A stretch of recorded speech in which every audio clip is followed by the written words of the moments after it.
one of the things I have to do as the listing agent for this property is to make sure that it passes the smoke inspection. So we're going to have the battalion chief of Middletown come here and do an inspection. It's going to go to both units and just make sure that the smoke detector and carbon monoxide detectors work and they are under 10 years old. And so that's just one of my things as a listing agent to get this house prepared for the sale that is happening in 2 weeks. How are you? Good. Rob. Rob, nice to meet you. Nice to meet you. It's not a game, it's a redskin.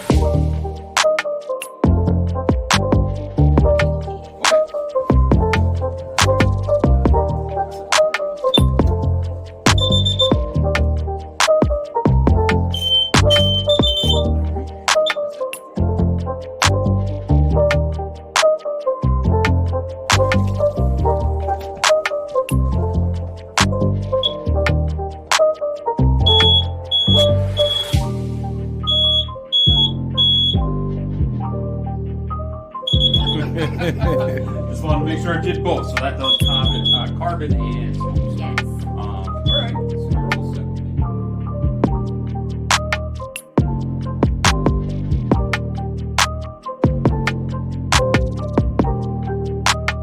I'm done here. All right. That was it. That was on the calendar for today. Now let's go to Newport and get something to eat.